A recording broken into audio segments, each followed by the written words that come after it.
हद हो गई मोदी साहब, तुसी थप्पड़ मार के यार रोण भी नहीं दिंदे, रो तां लैण दिओ।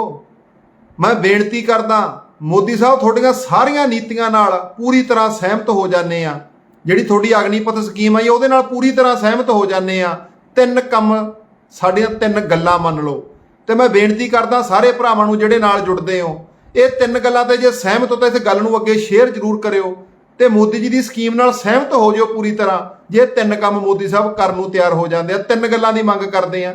ਪਹਿਲਾਂ ਤਾਂ ਮੈਂ ਗੱਲ ਕਰਦਾ ਰੋਣ ਕਿਉਂ ਨਹੀਂ ਦਿੰਦੇ ਯਾਰ, ਧਮਕਾ ਰਹੇ ਆ ਸ਼ਰੇਆਮ। ਫੌਜ ਦਾ ਮੁਖੀ ਬੈਠ ਕੇ ਕਹਿੰਦਾ ਕੀ ਆ ਵੀ ਜੇ ਤੁਸੀਂ ਵਿਰੋਧ ਕੀਤਾ ਸਕੀਮ ਦਾ ਤਾਂ ਕਹਿੰਦਾ ਲਿਖ ਕੇ ਐਫੀਡੇਵਿਟ ਲਵਾਂਗੇ, ਜਿਹੜਾ ਬੰਦਾ ਵਿਰੋਧ ਪ੍ਰਦਰਸ਼ਨਾਂ 'ਚ ਸ਼ਾਮਲ ਹੋਇਆ ਉਹ ਬੰਦੇ ਨੂੰ ਕਹਿੰਦੇ ਮੌਕਾ ਨਹੀਂ ਦਿੱਤਾ ਜਾਊਗਾ। ਮੋਦੀ ਸਾਹਿਬ ਅੱਜ ਇੱਕ ਜਵਾਕ ਬਿਲਕਦਾ ਦੇਖਿਆ, ਕੌਣ ਬਿਲਕਦਾ ਦੇਖਿਆ ਉਹਦੀ ਗੱਲ ਮੈਂ ਬਾਅਦ 'ਚ ਕਰਦਾ। ਤੁਹਾਨੂੰ ਇੱਕ ਗੱਲ ਕੁਐਸਚਨ ਪੁੱਛਦਾ ਸਾਰੇ ਐਮਪੀ ਸਾਹਿਬਾਨਾਂ ਨੂੰ, ਜਿਹੜੇ ਵੀ ਭਾਜਪਾ ਦੇ ਹੈਗੇ ਆ ਉਹਨਾਂ ਨੂੰ ਖਾਸ ਕਰਕੇ ਪੁੱਛਦਾ ਕਿ ਤੁਹਾਡਾ ਕੀ ਆ ਰਿਜ਼ਲਟ ਆ ਗਿਆ ਸੀਗਾ ਐਮਪੀ 1 ਦਾ, ਮਾਗੇ ਐਮਪੀ ਇਲੈਕਸ਼ਨ ਤੁਸੀਂ ਜਿੱਤ ਗਏ ਤੇ ਜਿੱਤਣ ਤੋਂ ਬਾਅਦ ਤੇ ਇਹ ਕਹਿ ਦਈਏ ਤੁਹਾਡੀ ਐਮਪੀਸ਼ਿਪ ਖਾਰਜ ਕੀਤੀ ਜਾਂਦੀ ਆ ਤੇ ਦੁਬਾਰੇ ਐਮਪੀ ਦੀ ਇਲੈਕਸ਼ਨ ਲੜ ਲਓਗੇ। ਅੱਜ ਇੱਕ ਭਰਾ ਜਿਨ੍ਹਾਂ ਨੇ ਟੈਸਟ ਸਾਰੇ ਕਲੀਅਰ ਕੀਤੇ ਆ, medical physical written test clear ਕਰਕੇ 에ਅਰਫੋਰਸ ਦੇ ਵਿੱਚ ਜਿਹੜੇ ਬੰਦੇ ਸਿਲੈਕਟ ਹੋਏ ਸੀ, ਉਹ ਮੁੰਡਾ ਰੋ ਰਿਹਾ ਸੀ, ਬਿਲਕ ਰਿਹਾ ਸੀ ਯਾਰ, ਝੱਲਿਆ ਨਹੀਂ ਜਾਂਦਾ ਸੀ। ਤੇ ਉਹਨੇ ਜਿਹੜਾ ਤਰਕ ਦਿੱਤਾ ਸੀ ਨਾ ਮੋਦੀ ਸਾਹਿਬ ਤੁਹਾਨੂੰ ਕਹਿਣਾ, ਉਹਨੇ ਗੱਲ ਕੀਤੀ ਮੋਦੀ ਸਾਹਿਬ ਦੇ ਮਾਂ ਦਾ ਜਨਮ ਦਿਨ ਸੀ ਤੇ ਬੜੇ ਸਤਿਕਾਰ ਨਾਲ ਬੋਲਿਆ ਤੁਹਾਡੀ ਮਾਂ ਬਾਰੇ। ਕਹਿੰਦਾ ਮਾਂ ਦਾ ਜਨਮ ਦਿਨ ਸੀ ਤੇ ਮੋਦੀ ਸਾਹਿਬ ਬੋਲੇ ਕੀ? ਮੋਦੀ ਸਾਹਿਬ ਨੇ ਇੱਕ ਗੱਲ ਕਹੀ, ਉਹ ਕਹਿੰਦੇ ਮਾਂ ਇੱਕ ਸ਼ਬਦ ਨਹੀਂ ਹੈ। ਤੇ ਉਹ ਕਹਿੰਦਾ ਸਾਡੀਆਂ ਮਾਵਾਂ ਨਹੀਂ ਸੀ? ਕਹਿੰਦਾ ਆਪਦੀ ਮਾਂ ਦੇ ਜਨਮ ਦਿਨ ਤੇ ਸਾਡੀਆਂ ਮਾਵਾਂ ਨੂੰ ਕਿਉਂ ਰਵਾਇਆ? 7000 ਪੁੱਤਾਂ ਦੀਆਂ ਮਾਵਾਂ ਬਿਲਕੀਆਂ ਜਿਹੜੇ 에ਅਰਫੋਰਸ ਦੇ ਸਿਲੈਕਟ ਹੋ ਚੁੱਕੇ ਸੀ, ਸਾਰੇ ਟੈਸਟ ਪਾਸ ਕਰ ਚੁੱਕੇ ਸੀ।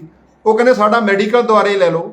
ਮੰਨ ਲਿਆ 2 ਸਾਲ ਲੰਘ ਗਏ ਆ, ਕਰੋਨਾ ਕਾਲ ਆਇਆ ਸੀ, ਪਰ ਨਵੰਬਰ 2020 ਦੇ ਸਿਲੈਕਟ ਹੋਏ ਵੇ ਸਾਰੇ ਐਗਜ਼ਾਮ ਕਲੀਅਰ ਕੀਤੇ ਹੋਏ ਜਿਨ੍ਹਾਂ ਨੇ ਜਦੋਂ ਧਰਨਾ ਦਿੱਤਾ ਤਾਂ ਰਾਜਨਾਥ ਜੀ ਨੇ ਆ ਕੇ ਜੰਤਰ ਮੰਤਰ ਤੇ ਉਹਨਾਂ ਨੂੰ ਇੱਕ ਗੱਲ ਕਹੀ ਸੀ। ਉਹ ਕਹਿੰਦੇ ਤੁਹਾਡੀਆਂ ਸਾਰੀਆਂ ਮੰਗਾਂ ਮੰਨ ਲਈਆਂ, ਤੁਹਾਨੂੰ ਜਲਦੀ ਜੁਆਇਨਿੰਗ ਲੈਟਰ ਦੇ ਦੇਵਾਂਗੇ, ਤੁਸੀਂ ਧਰਨਾ ਚੱਕ ਲਓ। ਪਰ ਮੁੱਕਰ ਗਏ। ਮੋਦੀ ਸਾਹਿਬ ਕਿਸੇ ਗੱਲ ਤੇ ਕੋਈ ਜਿੱਕੇ ਤੇ ਖੜਤਾ ਜਾਵੇ ਤੁਹਾਡਾ ਵਾ ਕੇ ਸਾਰਾ ਜਿੰਨਾ ਵਾ ਕੇ ਬੀਜੇਪੀ ਵਾਲੇ ਹੈਗੇ ਆ, ਮੈਂ ਕਹਿਣਾ ਤੁਸੀਂ ਜਿਹੜੀ ਗੱਲ ਕਹਿੰਦੇ ਹੋ ਤੁਹਾਡੇ ਤੇ ਲੋਕ ਯਕੀਨ ਕੀ ਕਰਨ? ਤੁਸੀਂ ਕਿਸਾਨੀ ਬਿੱਲ ਲੈ ਕੇ ਆਏ, ਕਹਿੰਦੇ ਚੰਗੇ ਸੀ ਪਰ ਸਮਝਾਉਣ 'ਚ ਨਾਕਾਮਯਾਬ ਰਹੇ ਕਿਉਂਕਿ ਤੁਹਾਡੇ ਤੇ ਭਰੋਸਾ ਨਹੀਂ ਰਿਹਾ। ਤੁਸੀਂ ਇਹ ਸਕੀਮ ਲੈ ਕੇ ਆਏ ਉਹ ਚੰਗੀ ਆ, ਤੁਹਾਡੀ ਗੱਲ ਮੰਨ ਲੈਂਦੇ ਆ ਚੰਗੀ ਆ, ਪਰ ਤੁਸੀਂ ਸਮਝਾ ਕਿਉਂ ਨਹੀਂ ਸਕੇ? ਪਹਿਲਾਂ ਲੋਕਾਂ ਦੀ ਰਾਏ ਤਾਂ ਜਾਣ ਲਓ, ਲੋਕ ਚਾਹੁੰਦੇ ਕੀ ਆ, ਕੋਈ ਪਬਲਿਕ ਓਪੀਨੀਅਨ ਹੀ ਕ੍ਰੀਏਟ ਕਰ ਲੈਂਦੇ। ਤੁਹਾਡੇ ਤੇ ਯਕੀਨ ਕਿਉਂ ਨਹੀਂ? ਕਿਉਂਕਿ ਕਦੇ ਕਹਿ ਦਿੰਦੇ ਹੋ 2 ਕਰੋੜ ਰੁਜ਼ਗਾਰ ਦੇਵਾਂਗੇ, ਮੁੜ ਕੇ ਟਵੀਟ ਕਰ ਦਿੰਦੇ ਹੋ 10 ਲੱਖ ਬੰਦੇ ਦਾ। ਫਿਰ 15 ਲੱਖ ਖਾਤੇ 'ਚ ਵਾਪਸ ਆਉਣ ਦੀ ਗੱਲ ਕਹੀ ਸੀ, ਮਹਿੰਗਾਈ ਘਟਣ ਦੀ ਗੱਲ ਕੀਤੀ ਸੀ, ਅੱਛੇ ਦਿਨ ਆਉਣ ਦੀ ਗੱਲ ਕੀਤੀ ਸੀ, ਉਹ ਡੱਕਾ ਨਹੀਂ ਪੱਲੇ ਪਾਇਆ। ਯਕੀਨ ਕੀ ਕਰਨ? ਤੇ ਰਾਜਨਾਥ ਜੀ ਨੇ ਦੇ ਕੇ ਉਹਨਾਂ ਨੂੰ ਕੀ ਆਸਵਾਸ਼ਨ ਦੇ ਕੇ ਠਾ ਵੀ ਦਿੱਤੇ ਤੇ ਉਦੋਂ ਬਾਅਦ ਥੋੜੇ ਦਿਨਾਂ ਬਾਅਦ ਹੀ ਕਹਿੰਦੇ ਕਿ ਸਾਨੂੰ ਆਹ ਮਿਲਦਾ, ਬਹਿ ਕੇ 2 ਮਿੰਟ ਪ੍ਰੈਸ ਕਾਨਫਰੰਸ ਦੇ ਵਿੱਚ ਜਾਰੀ ਕਰਤਾ, ਕਹਿੰਦੇ ਆਦੇਸ਼ ਦੇ ਦਿੱਤਾ ਕਿ ਦੁਆਰੇ ਸਾਰਾ ਕੁਝ ਹੋਊਗਾ। ਉਹਨਾਂ ਜਵਾਕਾਂ ਨੂੰ ਪਹਿਲੀਆਂ 3 ਕੰਮ ਮੈਂ ਜਿਹੜੇ ਕਹੇ ਆ, ਪਹਿਲਾ ਕੰਮ ਇਹ ਕਹਿਣਾ ਵੀ ਜਿਹੜੇ ਜਵਾਕ ਸਿਲੈਕਟ ਹੋਏ ਨੇ, ਟੈਸਟ ਸਾਰੇ ਪਾਸ ਕਰ ਚੁੱਕੇ, ਉਹਨਾਂ ਦਾ ਮੈਡੀਕਲ ਭਾਵੇਂ ਦੁਬਾਰੇ ਲੈ ਲਓ, ਉਹਨਾਂ ਜਵਾਕਾਂ ਦੀ ਜੁਆਇਨਿੰਗ ਕਰਵਾਉਣੀ ਬਣਦੀ ਆ। ਉਦੋਂ ਬਾਅਦ ਦੂਸਰੀ ਗੱਲ ਜਿਹੜੀ ਮੈਂ ਕਹਿਣਾ, ਤੁਸੀਂ ਗੱਲ ਕਰਦੇ ਹੋ 70 ਸਾਲਾਂ ਦੇ ਤੁਸੀਂ ਸੇਵਾ ਕਰਨ ਦੇ ਲਈ ਲੜਦੇ ਹੋ, ਸੇਵਾ ਦੇ ਲਈ ਨਹੀਂ ਮੇਵਾ ਖਾਣ ਦੇ ਲਈ ਲੜਦੇ ਹੋ, ਪਰ ਜਿਹੜੇ ਅਸਲ ਦੇਸ਼ ਦੀ ਖਾਤਰ ਲੜਨਾ ਚਾਹੁੰਦੇ ਆ ਉਹਨਾਂ ਨੂੰ ਧੱਕੇ ਨਾਲ ਰਿਟਾਇਰ ਕਰੀ ਜਾਂਦੇ ਹੋ। ਥੋੜਾ ਜਿਹਾ ਸੋਚੋ। ਤੁਸੀਂ ਗੱਲ ਕਰਦੇ ਹੋ ਕਿ ਇਹਨਾਂ ਦੀ ਪੈਨਸ਼ਨ ਵਾ ਕੇ ਪੈਨਸ਼ਨ ਨਹੀਂ ਮਿਲਣੀ, 11 ਲੱਖ ਕੀ ਆ 10,71,000 ਰੁਪਇਆ ਬਣਦਾ। ਮੈਂ ਕਹਿਣਾ ਮੋਦੀ ਸਾਹਿਬ ਤੁਹਾਡੀ ਸਕੀਮ ਨਾਲ ਸਹਿਮਤ ਅਗਨੀਪਥ ਵਾਲੀ ਨਾਲ, ਪਹਿਲਾਂ ਐਮਪੀ ਤੇ ਜਿਹਨੇ ਐਮਐਲਏ ਨੇ ਆਪਣੇ ਐਮਪੀਆਂ ਦੀ ਪਹਿਲਾਂ ਸਾਰਿਆਂ ਨੂੰ ਕਹੋ ਵੀ ਪੈਨਸ਼ਨ ਬੰਦ ਕਰਾ ਲਓ, ਕਿਉਂਕਿ ਉਹਨਾਂ ਨਾਲੋਂ ਔਖੀ ਨੌਕਰੀ ਕਰਦੇ ਆ। ਤੁਸੀਂ 4 ਸਾਲ ਹੀ ਗੱਲ ਕੀਤੀ, 4 ਸਾਲ ਜਾਨ ਤਲੀ ਤੇ ਧਰ ਕੇ ਕੀ ਆਪਣੀ ਜ਼ਿੰਦਗੀ ਜਿਹੜੀ ਹੈਗੀ ਆ ਕੁਰਬਾਨ ਕਰਨ ਵਾਸਤੇ ਚੱਤੋ ਪੈਰ ਤਿਆਰ ਰਹਿਣਾ, ਕੋਈ ਛੋਟੀ ਮੋਟੀ ਗੱਲ ਨਹੀਂ। ਤੇ ਨੇਤਾ ਕੀ ਕਰਦੇ ਆ ਫਿਰ? ਇਹਨਾਂ ਦੀ ਪੈਨਸ਼ਨ ਕਿਉਂ ਆ? ਉਹ ਲੋਕ ਆਪਣਾ ਸਾਰੀ ਜ਼ਿੰਦਗੀ ਆਪਣੀ ਜਾਨ ਦਾ ਤੇ ਲਾ ਕੇ ਲੜਨ ਨੂੰ, ਸੇਵਾ ਕਰਨ ਨੂੰ ਤਿਆਰ ਆ। ਕਿੰਨਾ ਔਖਾ ਪਹਿਲਾਂ ਕੀ ਆ, ਟੈਸਟ ਪਾਸ ਕਰਦੇ ਆ, ਉਦੋਂ ਬਾਅਦ ਉਹਨਾਂ ਦੀ ਜਿਹੜੀ ਪ੍ਰੈਕਟਿਸ ਆ, ਤੜਕੇ ਕਿੰਨੇ ਵਜੇ ਉੱਠ ਕੇ ਫਲੀਟ ਕਰਨੀ, ਹੋਰ ਕਿੰਨੀ ਔਖੀ ਨੌਕਰੀ ਆ। ਉਹਨਾਂ ਲੋਕਾਂ ਵਾਸਤੇ ਤੁਹਾਡਾ ਕੋਲ ਕੀ ਆ? ਉਹਨਾਂ ਵਾਸਤੇ ਕਹਿੰਦੇ ਪੈਨਸ਼ਨ ਹੈ ਨਹੀਂ। ਤੇ ਫਿਰ ਆਪਦੀ ਪੈਨਸ਼ਨ ਪਹਿਲਾਂ ਬੰਦ ਕਰ ਦਿਓ, ਤੁਹਾਡੇ ਨਾਲ ਪੂਰੀ ਤਰ੍ਹਾਂ ਸਹਿਮਤ ਹਾਂ। ਮੰਨ ਲੈਂਦੇ ਆ ਕਿ ਪੈਨਸ਼ਨ ਨਾ ਦਿਓ, ਪਰ ਪਹਿਲਾਂ ਆਪਣੀ ਬੰਦ ਕਰੋ, ਕਿਉਂਕਿ ਤੁਹਾਡੇ ਨਾਲੋਂ ਔਖੀ ਨੌਕਰੀ ਕਰਕੇ ਆਉਂਦੇ ਆ। ਤੇ ਅਗਲੀ ਜਿਹੜੀ ਲਾਸਟ ਗੱਲ ਕਰਨ ਤੋਂ ਪਹਿਲਾਂ ਮੈਂ ਇੱਕ ਗੱਲ ਕਹਿਣਾ ਕਿ ਤੀਜਾ ਜਿਹੜਾ ਕੰਮ ਮੋਦੀ ਸਾਹਿਬ ਕਹਿਣੇ ਆ, ਉਹਦੇ ਵਿੱਚ ਇੱਕੋ ਗੱਲ ਕਹਿਣਾ। ਇੱਕ ਵੀਰ ਨੇ ਅੱਜ ਗੱਲ ਕੀਤੀ ਸੀ ਪੰਜਾਬ ਦੇ ਵਿੱਚ ਕੀ ਆ, ਸੱਤਾਧਰ ਪਾਰਟੀ ਨਾਲ ਜੁੜਿਆ ਹੋਇਆ ਵੀਰ ਸੀ, ਉਹ ਵੀ ਭਗਤੀ ਲੱਗਿਆ। ਉਹਨੇ ਗੱਲ ਕੀਤੀ ਕਹਿੰਦਾ ਤੁਸੀਂ ਮਤ ਦਿੰਦੇ ਹੋ। ਪਿਛਲੀ ਪੋਸਟ 'ਚ ਭਗਵੰਤ ਮਾਨ ਜੀ ਬਾਰੇ ਵੀ ਗੱਲ ਕਹੀ ਗਈ ਸੀ। ਉਹ ਕਹਿੰਦਾ ਫਿਰ ਜਾਂਦਾ ਗੱਲ ਸਮਾਰ ਕੇ ਦੱਸਿਆ ਕਰੋ, ਅਧੂਰੀ ਰਹਿ ਜਾਂਦੀ ਆ, ਫਿਰ ਸਮਾਰ ਕੇ ਸੁਣ ਲਓ। ਕਿਉਂਕਿ ਅੱਜ ਨਹੀਂ ਦੋਸਤੋ, ਪਹਿਲਾਂ ਵੀ ਸਾਲ ਪਹਿਲਾਂ ਵੀ ਇੱਕ ਪੋਸਟ ਪਾ ਕੇ ਜਿਵੇਂ ਅਗਨੀਪਥ ਸਕੀਮ ਆਈ ਹੈ ਨੇ, ਇਸ ਤਰ੍ਹਾਂ ਦੀ ਇੱਕ ਸਕੀਮ ਪੰਜਾਬ ਦੇ ਵਿੱਚ ਲਿਆਉਣ ਲਈ ਕਿਹਾ ਸੀ। ਤੇ ਸਕੀਮ ਕੀ ਅਸੀਂ ਗੱਲ ਕੀਤੀ ਸੀ ਕਹਿੰਦੇ 20,000 ਬੰਦੇ ਦੀਆਂ ਵੈਕੈਂਸੀਆਂ ਹੁਣ ਭਰਨੀਆਂ ਨੇ। ਉਦੋਂ ਪੁਲਿਸ ਦੇ ਵਿੱਚ ਜਦੋਂ ਕਾਂਗਰਸ ਸਰਕਾਰ ਸੀ ਉਦੋਂ ਗੱਲ ਕੀਤੀ ਸੀ 20,000 ਪੋਸਟਾਂ ਭਰਨੀਆਂ ਨੇ। ਅਸੀਂ ਆਖਿਆ ਸੀ 4 ਗੁਣਾ ਬੰਦੇ ਭਰਤੀ ਕਰ ਲਓ ਵੱਧ। ਜਦੋਂ 4 ਗੁਣਾ ਵੱਧ ਭਰਤੀਆਂ ਕਰੋਗੇ ਤਾਂ ਪੰਜਾਬ ਦੇ ਜਿੰਨੇ ਟੀਨੇਜਰ ਹੈਗੇ ਨੇ, ਜਵਾਕ ਨੇ, ਜਿਹੜੇ ਗਰੀਬ ਘਰਾਂ ਦੇ ਮਿਡਿਓਕਰ ਫੈਮਲੀਜ਼ ਦੇ ਨੇ, ਉਹ ਪ੍ਰੈਕਟਿਸਾਂ ਕਰਨਗੇ ਗਰਾਊਂਡਾਂ 'ਚ ਜਾ ਕੇ, ਯਾਰ ਤਿਆਰ ਹੋਣਗੇ। 4 ਗੁਣਾ ਵੱਧ ਭਰਤੀ ਕਰਕੇ ਉਹਨਾਂ ਨੂੰ ਤਨਖਾਹ ਭਾਵੇਂ ਪੂਰੀ ਨਾ ਦਿਓ, ਜਿਵੇਂ ਬਾਕੀ ਟੀਚਰਾਂ ਨੂੰ ਭਰਤੀ ਕਰੀ ਜਾਂਦੇ ਹੋ, ਤੁਸੀਂ ਕੰਟਰੈਕਟ ਤੇ ਕਰੀ ਜਾਂਦੇ ਹੋ, ਜਾਂ ਪ੍ਰੋਬੇਸ਼ਨ ਪੀਰੀਅਡ ਰੱਖਦੇ ਹੋ 2 ਸਾਲਾਂ ਦਾ ਹੁੰਦਾ। 2 ਸਾਲਾਂ ਵਾਸਤੇ ਮੈਂ ਕਹਿਣਾ ਪੰਜਾਬ 'ਚ ਭਰਤੀ ਕਰ ਦਿਓ 4 ਗੁਣਾ। ਤੁਸੀਂ 20,000 ਬੰਦਾ ਰੱਖਣਾ ਪੰਜਾਬ ਪੁਲਿਸ ਨੇ। ਮੈਂ ਹੁਣ ਵੀ ਬੇਨਤੀ ਕਰਦਾ ਭਗਵੰਤ ਮਾਨ ਜੀ ਨੂੰ, ਇਹ ਬੇਨਤੀ ਪਹੁੰਚਦੀ ਕਰ ਦਿਓ ਜੇ ਸਹਿਮਤ ਹੋਏ। ਤੁਸੀਂ 20,000 ਦੀ ਥਾਂ ਤੇ 80,000 ਬੰਦਾ ਰੱਖ ਕੇ ਉਹਨਾਂ ਨੂੰ ਤਨਖਾਹ ਦਿਓ 20,000 ਰੁਪਈਆ, ਹੁਕਮ ਪੁੱਕਾ ਦੇ ਦਿਓ। ਉਹਨਾਂ 'ਚੋਂ ਹਰੇਕ ਪਿੰਡ 'ਚੋਂ 5 ਬੰਦੇ ਭਰਤੀ ਕਰੋ। ਅੱਜ ਨਸ਼ੇ ਦੇ ਖਿਲਾਫ ਲੜਨ ਵਾਲੇ ਪਿੰਡਾਂ 'ਚ ਮੁੰਡੇ ਕਲੱਬ ਬਣਾ ਲੈਂਦੇ ਆ, ਪਰ ਘਰ ਦੇ ਰੋਕਦੇ ਵੀ ਤੂੰ ਕੀ ਲੈਣਾ, ਲੜ ਕੇ ਕੀ ਲੈਣਾ, ਕੀ ਮਿਲੂਗਾ। ਕੋਈ ਪਾਵਰ ਨਹੀਂ ਕੋਲੇ ਹੁੰਦੀ ਤੇ ਪੁਲਿਸ ਵਾਲਿਆਂ ਕੋਲੇ ਜਾਂਦੇ, ਉਹ ਸਾਰੇ ਵਿਕੇ ਵੇ। ਆਪਾਂ ਜ਼ਿਆਦਾਤਰ ਜਾਣਦੇ ਆ ਸਾਥ ਕਿਵੇਂ ਦਿੰਦੇ ਆ। ਉਹਨਾਂ ਕੋਲੇ ਜਮ੍ਹਾਂ ਕਰਾਏ ਅਸਲੇ ਦਾ ਗੈਂਗਸਟਰਾਂ ਕੋਲੋਂ ਮਿਲੀ ਜਾਂਦੇ ਆ। ਇਸ ਕਰਕੇ ਬੇਨਤੀ ਕਰਦਾ, ਹਰ ਪਿੰਡ ਚੋਂ 5 ਨੌਜਵਾਨ ਭਰਤੀ ਹੋਣ। ਕਿੰਨੇ ਕੁ ਪਿੰਡ ਨੇ? 80,000 ਬੰਦੇ ਨਾਲ ਹਰ ਪਿੰਡ ਚੋਂ 5-5 ਬੰਦੇ ਭਰਤੀ ਕੀਤੇ ਜਾ ਸਕਦੇ ਆ।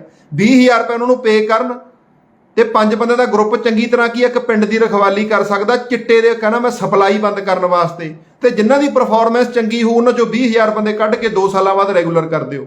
ਜਿਨ੍ਹਾਂ ਨੇ ਚੰਗੇ ਕੰਮ ਕੀਤੇ ਹੋਣਗੇ, ਕੋਈ ਬੰਦੇ ਫੜੇ ਹੋਣਗੇ, ਉਹਨਾਂ ਦੀ ਪਰਫਾਰਮੈਂਸ ਦਾ ਕੋਈ ਕ੍ਰਾਈਟੇਰੀਆ ਬਣਾ ਲਓ। ਤੁਹਾਡਾ ਖਰਚਾ ਜ਼ਿਆਦਾ ਨਹੀਂ ਹੁੰਦਾ।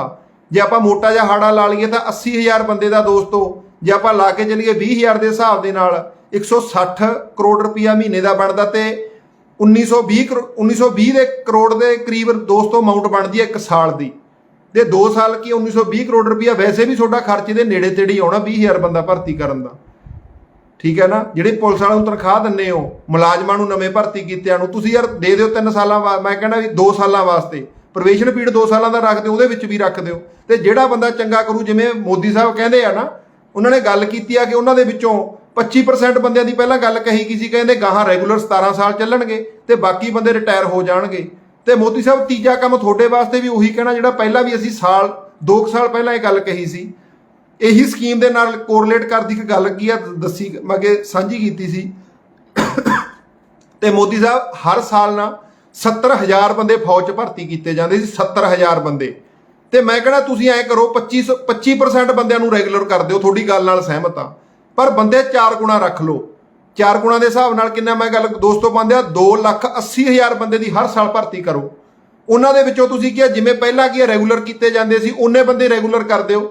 70,000 ਬੰਦੇ ਨੂੰ ਤੁਸੀਂ ਰੈਗੂਲਰ ਕਰ ਦਿਓ, 17 ਸਾਲਾਂ ਵਾਸਤੇ ਸਰਵਿਸ ਉਹਨਾਂ ਦੀ ਲੈ ਲਓ, ਕਿਉਂਕਿ ਫੌਜ 'ਚ 15 ਲੱਖ ਬੰਦਾ ਘੱਟੋ ਘੱਟ ਚਾਹੀਦਾ ਜਿਵੇਂ ਗੱਲ ਕਰਦੇ ਆ। ਤਾਂ ਉਸ ਹਿਸਾਬ ਨਾਲ ਲਾਈਏ, ਕੋਈ ਬਹੁਤੀ ਵੱਡੀ ਫਿਗਰ ਨਹੀਂ ਹੈ। ਤੇ ਸੈਂਟਰ ਸਰਕਾਰ ਵਾਸਤੇ ਦੋਸਤੋ ਜਿੰਨਾ ਕੁ ਪੈਸਾ ਇਹਨੇ ਅਮਾਊਂਟ ਕਰਦਾ ਉਹਨਾਂ ਕੁਝ ਵੀ ਅਮਾਊਂਟ ਨਹੀਂ ਬਣਦੀ, ਬਹੁਤ ਛੋਟੀ ਫਿਗਰ ਬਣਦੀ ਆ। ਤੇ ਮੈਂ ਬੇਨਤੀ ਕਰਦਾ ਮੋਦੀ ਸਾਹਿਬ ਤੁਹਾਡੇ ਨਾਲ ਪੂਰੀ ਤਰ੍ਹਾਂ ਸਹਿਮਤ ਆ। 3 ਕੰਮ ਹੀ ਕਿਹਾ ਕਿ ਜਿਹੜੇ ਬੰਦੇ ਟੈਸਟ ਕਲੀਅਰ ਕਰ ਚੁੱਕੇ ਆ ਉਹਨਾਂ ਸਾਰੇ ਬੰਦਿਆਂ ਨੂੰ ਪਹਿਲਾਂ ਜੁਆਇਨ ਕਰੋ, ਇਕੱਲਾ ਮੈਡੀਕਲ ਦੁਆਰੇ ਲੈ ਲਓ। ਉਹੀ ਬੰਦੇ ਸਭ ਤੋਂ ਵੱਧ ਵਿਰੋਧ ਕਰ ਰਹੇ ਆ ਜਿਹੜੇ ਸਿਲੈਕਟ ਹੋ ਚੁੱਕੇ ਸੀ। ਤੇ ਉਹ ਦੂਸਰਾ ਕੰਮ ਕਹਿਣਾ ਕਿ ਆਪਣੀਆਂ ਪੈਨਸ਼ਨਾਂ ਪਹਿਲਾਂ ਤਿਆਗੋ, ਸਾਰੇ ਐਮਪੀਆਂ ਦੀਆਂ ਬੰਦ ਕਰੋ, ਕਿਉਂਕਿ ਤੁਹਾਡੇ ਨਾਲੋਂ ਔਖੀ ਨੌਕਰੀ ਕਰਨ ਵਾਸਤੇ ਉਹ ਤਿਆਰ ਨੇ। ਇਸ ਕਰਕੇ ਉਹਨਾਂ ਲੋਕਾਂ ਨੂੰ, ਠੀਕ ਹੈ ਨਾ, ਜਿਹੜੇ ਨੌਜਵਾਨ ਕੀ ਆ ਸਰਹੱਦਾਂ ਤੇ ਮਰਦੇ ਆ, ਆਪਣੀ ਜਾਨ ਤਲੀ ਦੇ ਧਰ ਕੇ ਲੜਦੇ ਆ, ਉਹਨਾਂ ਲੋਕਾਂ ਦੀ ਜਿਹੜੀ ਪੈਨਸ਼ਨ ਆ, ਠੀਕ ਹੈ ਨਾ, ਜਾਂ ਤਾਂ ਉਹਨਾਂ ਦੀ ਬਹਾਲ ਕਰ ਦਿਓ ਜਾਂ ਸਾਰੇ ਐਮਪੀਆਂ ਦੀ ਬੰਦ ਕਰ ਦਿਓ, ਕਿਉਂਕਿ ਤੁਸੀਂ ਤਾਂ ਡੱਕਾ ਨਹੀਂ ਸਵਾਰਦੇ। 70 ਸਾਲਾਂ ਦੇ ਤੁਸੀਂ ਸੇਵਾ ਵਾਸਤੇ ਨਹੀਂ ਮੇਵਾ ਖਾਣ ਵਾਸਤੇ ਲੜਦੇ ਹੋ, ਤੇ ਉਹ ਦੇਸ਼ ਵਾਸਤੇ ਜਾਨ ਵਾਰਨ ਖਾਤਰ, ਦੇਸ਼ ਦੀ ਅਸਲ ਸੇਵਾ ਖਾਤਰ ਲੜਨ ਨੂੰ ਤਿਆਰ ਆ। ਉਹਨਾਂ ਨੂੰ ਲੜਨ ਵਾਲਿਆਂ ਨੂੰ ਘਰੇ ਤੋਰੀ ਜਾਂਦੇ ਹੋ। ਇਸ ਕਰਕੇ ਆਪਣੀ ਪੈਨਸ਼ਨ ਬੰਦ ਕਰੋ। ਤੁਹਾਡੀ ਪੈਨਸ਼ਨ ਬੰਦ ਨਾਲ ਵੀ ਸਹਿਮਤ ਆ। ਤੇ ਤੀਜੀ ਜਿਹੜੀ ਕੀ ਹੈ ਇੰਪੋਰਟੈਂਟ ਗੱਲ, ਅਸੀਂ ਇੱਕੋ ਕਹਿੰਦੇ ਆ ਕਿ ਭਰਤੀ ਜਿਹੜੀ ਹੈਗੀ ਆ, ਜਿਹੜੇ ਤੁਸੀਂ ਰੈਗੂਲਰ ਕਰਨ ਦੀ ਗੱਲ ਕਰਦੇ ਹੋ, ਜੇ ਬਾਕੀ ਰੁਜ਼ਗਾਰ ਦੇਣਾ ਤਾਂ ਉਹਦੇ ਵਿੱਚ ਤੁਸੀਂ ਇਸ ਤਰ੍ਹਾਂ ਕਰੋ, 70,000 ਬੰਦਾ ਹਰ ਸਾਲ ਫੌਜ 'ਚ ਭਰਤੀ ਪਹਿਲਾਂ ਵੀ ਹੁੰਦਾ ਸੀ, ਤੁਸੀਂ 4 ਗੁਣਾ ਬੰਦੇ ਭਰਤੀ ਕਰੋ। ਤੇ ਉਹਦੇ ਚੋਂ ਮੈਂ ਕਹਿਣਾ 25% ਬੰਦੇ ਕਰ ਦਿਓ ਰੈਗੂਲਰ, 70,000 ਬਣਦਾ, ਪਰ ਭਰਤੀ ਹਰ ਸਾਲ 2,80,000 ਦੀ ਕਰ ਦਿਓ। ਤੁਹਾਡੇ ਨਾਲ ਸਹਿਮਤ ਆ। ਜਿੰਨਾ ਤੁਸੀਂ ਕਹਿੰਦੇ ਉਹਨੇ ਨਾਲ ਹੀ ਰੱਖ ਲਓ, ਤੇ ਕੋਈ ਬਾਹਲੀ ਵੱਡੀ ਤੁਹਾਡੇ ਤੇ ਕੋਈ ਆਫਤ ਨਹੀਂ ਡਿੱਗਦੀ। ਸੈਂਟਰ ਸਰਕਾਰ ਵਾਸਤੇ ਬਹੁਤ ਛੋਟਾ ਬਜਟ ਦੋਸਤੋ, 10,000 ਕਰੋੜ ਦਾ ਬਜਟ ਸੈਂਟਰ ਸਰਕਾਰ ਵਾਸਤੇ ਕਿੱਡੀ ਕੀ ਗੱਲ ਆ ਯਾਰ। ਨਾਲੇ ਫਿਰ ਨਫਰੀ ਤਿਆਰ ਹੁੰਦੀ ਆ। ਇੱਕ ਗੱਲ ਨਾਲ ਪੂਰੀ ਤਰ੍ਹਾਂ ਦੋਸਤੋ ਸਹਿਮਤ ਆ ਕਿ ਜਿਹੜੀ ਏਜ ਗਰੁੱਪ ਦੇ ਵਿੱਚ ਮੈਂ ਪੰਜਾਬ 'ਚ ਭਗਵੰਤ ਮਾਨ ਜੀ ਨੂੰ ਇਹੀ ਬੇਨਤੀ ਕਰਦਾ ਕਿ ਜਿਹੜੀ ਤੁਹਾਡੇ ਮੂਹਰੇ ਹੱਥ ਬੰਨ੍ਹ ਕੇ ਬੇਨਤੀ ਹੈ, ਜਿਹੜੇ ਭਰਾ ਸੁਣਨ ਵਾਲੇ ਹੋ, ਜੇ ਸਹਿਮਤ ਹੋ ਤਾਂ ਸ਼ੇਅਰ ਜ਼ਰੂਰ ਕਰ ਦਿਓ। ਕਿ ਅਸੀਂ ਗੱਲ ਕੀਤੀ ਸੀ ਕਿ 20,000 ਬੰਦਾ ਭਰਤੀ ਕਰਨ ਨੂੰ ਕਹਿੰਦੇ ਆ, ਪੁਲਿਸ ਦੇ ਵਿੱਚ 80,000 ਭਰਤੀ ਕਰ ਲਓ, 20,000 ਰੁਪਈਆ ਤਨਖਾਹ ਦੇ ਦਿਓ ਉਹਨਾਂ ਨੂੰ, ਹਰ ਪਿੰਡ 'ਚੋਂ 5 ਬੰਦੇ ਭਰਤੀ ਕੀਤੇ ਜਾਣ, ਤੇ ਬਜਟ ਤੁਹਾਡਾ 1920 ਕਰੋੜ ਦਾ ਬਣਦਾ। ਚਿੱਟੇ ਦੇ ਖਿਲਾਫ ਉਹਨਾਂ ਤੋਂ ਕੰਮ ਲਿਆ ਜਾਵੇ, ਕਿਉਂਕਿ ਪੁਲਿਸ ਤੇ ਭਰੋਸਾ ਕੋਈ ਨਹੀਂ। ਉਹ ਬੰਦੇ ਜਜ਼ਬਾਤੀ ਨੇ ਜਿਹੜੇ ਪਿੰਡਾਂ 'ਚ ਕਲੱਬ ਬਣਾ ਕੇ ਲੜਦੇ ਆ, ਪਰ ਘਰ ਦੇ ਲੜਨ ਨਹੀਂ ਦਿੰਦੇ। ਕਹਿੰਦੇ ਤੈਂ ਕੀ ਲੈਣਾ, ਜਦੋਂ ਤਨਖਾਹ ਮਿਲੂਗੀ ਤਾਂ ਘਰ ਦੇ ਵੀ ਕਹਿਣਗੇ ਕਿ ਪੁੱਤ ਲੜ ਲਾ। ਤਾਂ ਉਹਨਾਂ ਦੇ ਵਿੱਚੋਂ ਫਿਰ ਉਹਨਾਂ ਦੀ ਪਰਫਾਰਮੈਂਸ ਦੇ ਵਿਹਾਰ ਤੇ ਮੈਂ ਕਹਿੰਦਾ 25% ਬੰਦਿਆਂ ਨੂੰ ਅੱਗੇ ਪੰਜਾਬ ਪੁਲਿਸ ਦੇ ਵਿੱਚ ਰੈਗੂਲਰ ਕਰ ਦਿਓ, ਤੇ 75% ਨੂੰ ਕੀ ਆ ਜਿੰਨੇ ਕੁ ਕਮਾਉਣਗੇ। ਕਿਉਂਕਿ ਜਿਹੜਾ ਉਹ ਏਜ ਗਰੁੱਪ ਹੈ ਨਾ ਦੋਸਤੋ, 17 ਸਾਲ ਦੀ, ਪਹਿਲਾਂ 17 ਸਾਲ ਦੀ ਭਰਤੀ ਉਹ 'ਚ ਬੇਸ਼ੱਕ ਕਰ ਦਿਓ। ਪਲੇਅਰ ਜਿਹੜੇ ਚੰਗੇ ਕੋਈ ਪਲੇਅਰ ਨੇ ਜਿਹੜੇ ਗੈਂਗਸਟਰ ਬਣ ਰਹੇ, ਉਹਨਾਂ ਨੂੰ ਪੰਜਾਬ ਪੁਲਿਸ ਦੇ ਵਿੱਚ ਉਸ ਭਰਤੀ ਦੇ ਵਿੱਚ ਪਹਿਲ ਦੇ ਦਿਓ, ਉਹਨਾਂ ਨੂੰ ਵੀ ਰੱਖੋ। ਕਿਉਂਕਿ ਜ਼ਿਆਦਾ ਜੋਸ਼ ਵਾਲੇ ਬੰਦੇ ਜ਼ਿਆਦਾ ਗੈਂਗਸਟਰ ਬਣ ਰਹੇ, ਕਿਉਂਕਿ ਜਦੋਂ ਕੋਈ ਢੋਈ ਨਹੀਂ ਮਿਲਦੀ, ਰੁਜ਼ਗਾਰ ਨਹੀਂ ਮਿਲਦਾ। ਤਾਂ ਮੈਂ ਇਹ ਬੇਨਤੀ ਕਰਦਾ ਭਗਵੰਤ ਮਾਨ ਸਰਕਾਰ ਨੂੰ ਹੱਥ ਬੰਨ੍ਹ ਕੇ, ਤੇ ਜਿਹੜੇ ਭਰਾ ਜੁੜੇ ਹੋਏ ਆ ਫੇਰ ਕਹਿੰਦੇ ਅਧੂਰੀ ਗੱਲ ਨਹੀਂ, ਇਹ ਪੂਰੀ ਗੱਲ ਤਾਂ ਕੀਤੀ ਆ ਕਿ ਜਿਹੜੇ ਬੰਦੇ ਹੋਣਗੇ ਉਹੀ ਮੋਦੀ ਸਰਕਾਰ ਨੂੰ ਕਹਿਣੇ ਆ ਕਿ ਚੰਗੇ ਬੰਦਿਆਂ ਨੂੰ ਫਿਰ ਤੁਸੀਂ ਕਰ ਦਿਓ 25% ਨੂੰ ਰੈਗੂਲਰ, ਪਰ ਉਹ 25% ਉਹਨੇ ਹੁਣ ਜਿੰਨੀ ਹਰ ਸਾਲ ਪਹਿਲਾਂ ਭਰਤੀ ਹੁੰਦੀ ਸੀ।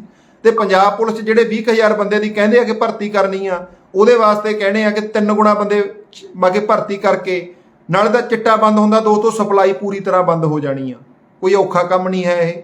ਜੇ ਇਸ ਗੱਲ ਨਾਲ ਸਹਿਮਤ ਹੋ ਤਾਂ ਹੱਥ ਬੰਨ੍ਹ ਕੇ ਬੇਨਤੀ ਕਰਦਾ ਇਸ ਵਿਚਾਰ ਚਰਚਾ ਨੂੰ ਅੱਗੇ ਤੋਰਿਓ ਜ਼ਰੂਰ।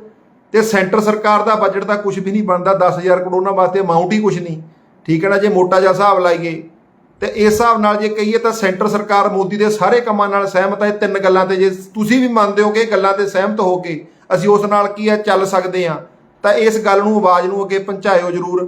ਤੇ ਮੋਦੀ ਸਾਹਿਬ ਜਿਹੜੀ ਸਕੀਮ ਲਾਗੂ ਕਰਦੇ ਹੋ ਪਹਿਲਾਂ ਪਬਲਿਕ ਓਪੀਨੀਅਨ ਜਾਣ ਲਿਆ ਕਰੋ। ਥੋਪ ਕੇ ਜਦੋਂ ਥੋਪਦੇ ਹੋ ਨਾ, ਖੇਤੀਬਾੜੀ ਕਾਨੂੰਨ ਵੀ ਥੋਪੇ, ਆਹ ਸਕੀਮ ਵੀ ਥੋਪੀ ਆ। ਜੇ ਪਬਲਿਕ ਓਪੀਨੀਅਨ ਕ੍ਰੀਏਟ ਕਰਕੇ ਲੋਕਾਂ ਦੇ ਵਿੱਚੋਂ ਕੋਈ ਆਵਾਜ਼ ਲੈ ਲਓ ਨਾ, ਬਹੁਤ ਕੁਝ ਕੀ ਆ ਤੁਹਾਨੂੰ ਪਤਾ।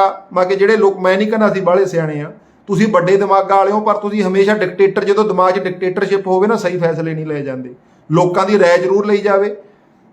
ਇਸ ਕਰਕੇ ਸਾਰੇ ਭਰਾਵਾਂ ਨੂੰ ਅਖੀਰ 'ਚ ਬੇਨਤੀ ਕਰਦਾ, ਠੀਕ ਹੈ, ਤਿੰਨੋਂ ਚੀਜ਼ਾਂ ਦੇ ਉੱਤੇ ਜੇ ਸਹਿਮਤ ਹੈਗੇ ਹੋ, ਆਪਣੀਆਂ ਪੈਨਸ਼ਨਾਂ ਬੰਦ ਕਰ ਦੇਣ, ਭਰਤੀ ਕੀ ਆ ਜਿੰਨੀ ਪਹਿਲਾਂ ਰੈਗੂਲਰ ਹੁੰਦੀ ਸੀ ਉਦੋਂ 4 ਗੁਣਾ ਭਰਤੀ ਵੱਧ ਕਰ ਲੈਣ, ਤੇ ਉਹਨੇ ਬੰਦਿਆਂ ਨੂੰ ਗਾਹਾਂ ਲੈ ਕੇ ਜਾਣ 25% ਦੇ ਵਿੱਚ। ਤੇ ਇੱਕ ਜਿਹੜੇ ਬੰਦੇ ਪਹਿਲਾਂ ਪਾਸ ਕਰ ਚੁੱਕੇ ਐਗਜ਼ਾਮ ਆ, ਉਹਨਾਂ ਨੂੰ ਸਾਰਿਆਂ ਨੂੰ ਜੁਆਇਨਿੰਗ ਲੈਟਰ ਮਿਲਣਾ ਚਾਹੀਦਾ ਇਕੱਲਾ ਮੈਡੀਕਲ ਟੈਸਟ ਲੈਣ ਤੋਂ ਬਾਅਦ। ਤੇ ਮੈਂ ਕਹਿਣਾ ਕੋਈ ਵਿਰੋਧ ਨਹੀਂ ਹੋਣਾ, ਮੋਦੀ ਸਾਹਿਬ ਪੂਰੀ ਤਰ੍ਹਾਂ ਸ਼ਾਂਤੀ ਹੋ ਜੂਗੀ। ਤੇ ਪੰਜਾਬ ਦੇ ਵਿੱਚ ਭਗਵੰਤ ਮਾਨ ਜੀ ਨੂੰ ਜਿਹੜੀ ਸਕੀਮ ਪਹਿਲਾਂ ਵੀ ਗੱਲ ਕਰ ਚੁੱਕੇ ਆ, ਉਹ ਲਾਗੂ ਕਰ ਦਿਓ, ਤੇ 100% ਉਹਦਾ ਰਿਜ਼ਲਟ ਮਿਲੂਗਾ। ਜਿਹੜੇ ਜਜ਼ਬਾਤੀ ਨੌਜਵਾਨ ਪਿੰਡਾਂ 'ਚ ਬੈਠੇ ਆ, ਪੂਰੀ ਤਰ੍ਹਾਂ ਤਿਆਰ ਬੈਠੇ ਆ, ਤੇ ਉਹ ਟੀਨੇਜਰ ਗਰੁੱਪ ਆ ਜਿਹੜਾ ਜਦੋਂ ਖਰਾਬ ਹੋਣ ਦੀ ਉਮਰ ਦੋਸਤੋ 17 ਸਾਲ ਤੋਂ ਲੈ ਕੇ 20-22 ਸਾਲ ਦੀ ਹੁੰਦੀ ਆ, ਉਸੇ ਉਮਰ ਦੇ ਵਿੱਚ ਜੇ ਬੰਦਾ ਡਿਸਿਪਲਿਨਡ ਲਾਈਫ ਦੇ ਵਾਸਤੇ ਤਿਆਰੀ ਕਰਕੇ ਚੰਗੀ ਆਪਦੀ ਸਿਹਤ ਵੀ ਕਮਾ ਲੈਂਦਾ ਤੇ ਜੋਸ਼ ਦੇ ਵਿੱਚ ਕੰਮ ਕਰਦਾ, ਠੀਕ ਹੈ, ਤਾਂ ਉਹ ਬੰਦਾ ਦੁਬਾਰੇ ਦੋਸਤੋ ਫਿਰ ਕੀ ਆ ਹੋਰ ਪਾਸੇ ਨਹੀਂ ਜਾਂਦਾ। ਕਿਉਂਕਿ ਜੇ 25 ਸਾਲ ਤੱਕ ਬੰਦਾ ਸੰਭਲ ਜਾਂਦਾ ਤਾਂ ਉਹ ਬੰਦਾ ਫਿਰ ਬਾਅਦ ਦੇ ਵਿੱਚ ਵਿਗੜਦਾ ਨਹੀਂ। ਉਹੀ ਵਿਗੜਨ ਦੀ ਜਿਹੜੀ ਉਮਰ ਆ, ਉਹਦੇ ਵਿੱਚ ਲੋਕਾਂ ਨੂੰ ਕੰਮ ਲਾਉਣ ਵਾਸਤੇ ਪੰਜਾਬ 'ਚੋਂ 80,000 ਕਰੋੜ ਦੀ ਟੈਂਪਰੇਰੀ ਭਰਤੀ ਕਰ ਲਓ।